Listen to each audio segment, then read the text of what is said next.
Hare Krishna. I'll be speaking about Ramachandra Puri. Vibhishano ya prag ashid Ramachandra Puri smrita uvachato gaura harir natayad ramashya karanam jatila radhika swashru karyato vishad evatam ato mahaprabhur bhiksha sankochadatto karot. Ramachandra's dear devotee, Vibhishan, took birth as Ramachandra Puri. Radharani's mother-in-law, Jatila, also entered into him for certain purposes.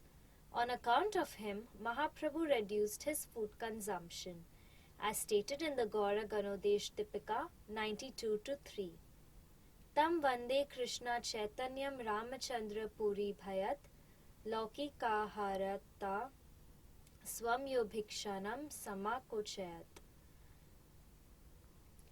I offer my prayers to Sri Krishna Chaitanya, who out of fear of Ramachandra Puri reduced his eating in the eyes of the world, as stated in Chaitanya Charitamrita 3.8.1. Ramachandra Puri as counter-example. Before discussing the character of Ramachandra Puri, we must remember that the lessons of his life are taught as counter-examples. Anyone who seeks the perfection of his own life should bear in mind that the following lessons are to be learned from his actions. 1. Fault finding, especially finding fault in Vishnu and the Vaishnavas, is extremely detrimental to one's spiritual advancement. A devotional practitioner should look at his own faults rather than by others. By correcting his own faults, he will be able to make some advancement. Anyone who sincerely seeks to achieve pure devotional service should always remember the following verses from Mahaprabhu's teachings to Rup Goswami. Yadi Vaishnava aparadh uthe hati mata upari vachinde tara sukhi jaya pata. If the maddened elephant of Vaishnav aparadh enters the devotional garden, the creeper of bhakti will be uprooted and all its leaves will dry up, as in the Chaitanya Charitamrita 2.19.156. 2. All the disciples who take initiation from the same Guru are not to be considered equal.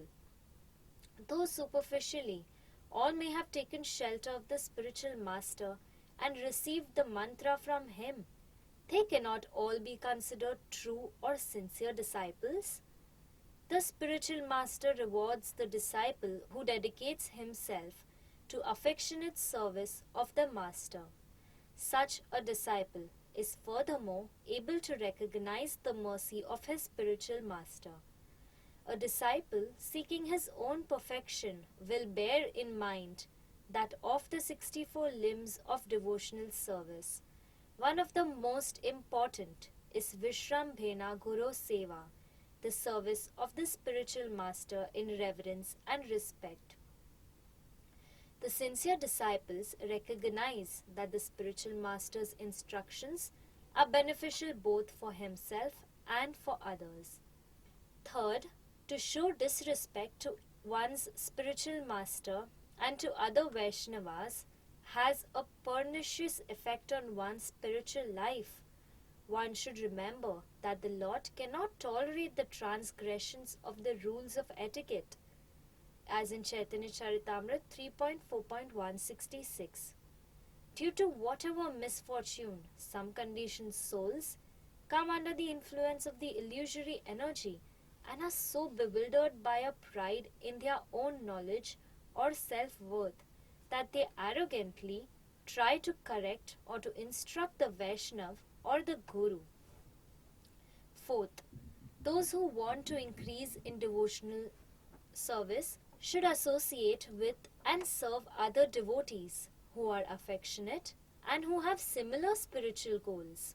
The tendency to serve Vishnu and the Vaishnavas is increased by associating with those who possess this tendency in greater quantities. 5. Because of his relation to the Guru's god brother is as worshipable as the Guru himself. One must show him the proper respect. Even if one thinks that his instructions are not correct, one should still maintain the outer decorum and not use direct critical speech with him. Mahaprabhu taught this kind of behavior by his own actions.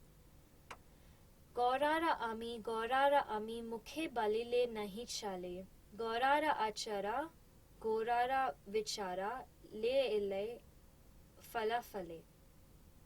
Just to repeat, I belong to Gaura, is not in itself sufficient. One who has to follow the practice and the teachings given by Gaura if one wishes to achieve the promised results, as stated by Bhaktivinoda Thakur. How Ramachandra became a fault finder. This propensity to find fault with others, to criticize, and to give instructions in dry philosophy was the result of offences Ramachandra Puri had committed at the feet of his spiritual master.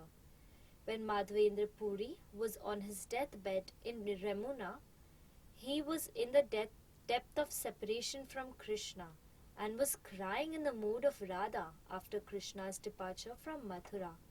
He kept repeating the verse, Ai Dina Dayarda Natha he Mathuranath kada valokshase Hridayam tvad aloka kataram Daita Brahmyati kim karomi aham. O Lord, whose heart softens at seeing the condition of the unfortunate. O Lord of Mathura, when will I see you? My heart is filled with pain from not seeing you. O my love, and is confused. What can I do? Both Ishwar Puri and Ramachandra Puri were present at this time. Ramchandra had no understanding of his spiritual master's mood and treating him like an ordinary human being, arrogantly began to give him instructions. He said, Remember that you are completely full of bliss of Brahman. Why are you crying like this despite being knowledgeable of your own Brahma nature? When Madhavendra Puri heard these words, so full of ignorance and effrontery, he became angry and began to rebuke Ramchandra, saying, Get away from me, you most sinful rascal. I am dying from the distress of not having received Krishna's mercy, of not having attained Mathura, and you come to add to my misery? Don't show your face to me ever again. Go wherever you like. If I see you while I am dying, I will take a lower birth. I am dying from the distress of not having attained Krishna, and this lowly fool is teaching me about Brahman, as stated in the Chaitanya Charitamrita 3.8.22 to 5. As a result of his offense, Madhavendra Puri withdrew his blessings from Ramachandra Puri, who henceforth started to develop material desires. He became a dry philosopher without any interest in Krishna. Not only that, but he became critical of everyone, exclusive devoting himself to fault finding.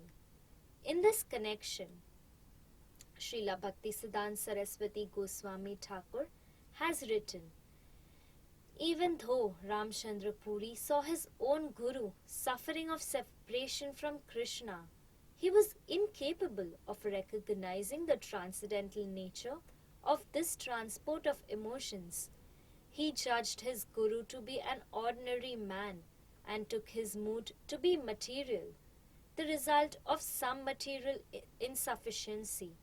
As a result, he tried to explain to him the value of experiencing the oneness of Brahman. Madhavendra Puri reacted to his disciple's stupidity and disregard for his instructions and thus stopped wishing for his well-being. He abandoned him and drove him away. On the other hand, Ishwar Puri not only adhered to his Guru's teachings but served him physically and thus received his mercy. so becoming immersed in love of Krishna. Ishwar Puri received his spiritual master's mercy, while Ramachandra Puri received his enmity. For the edification of this world, these two served as examples of Guru's blessings and his punishment, as stated in the Chaitanya Charitamrita 2.8.32. Mahaprabhu stays with Ramachandra Puri in Benares.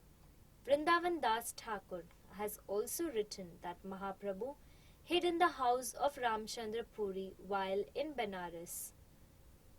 Mahaprabhu remained hidden for 2 months in his house, as in the Chaitanya Bhagavat 2.19.105. Srila Bhaktisiddhanta Saraswati Goswami writes in his Gaudiya Bhashya, Gaurasundara stayed in the house of Chandrasekhar while in Benares. Chandrasekhar was a Shudra of the Vaidya caste. Vrindavan Das Thakur says that he stayed with Ramachandra Puri, who is known as pretentious disciple of Madhavendra Puri, who had a strong preference for the Mayavad philosophy. He told people in Benares that he was staying with Ramachandra Puri, while in fact he preferred to spend his time with devotees. Ramachandra Puri was a sannyasi in one of the 10 Sankarit orders. Therefore, Mahaprabhu stayed with him to avoid criticism from the non-devotees. Excerpted from Chaitanya, Sri Chaitanya, His Life and Associates by Srila Bhakti Vallabh Tirtha Maharaj. Thank you. Hare Krishna.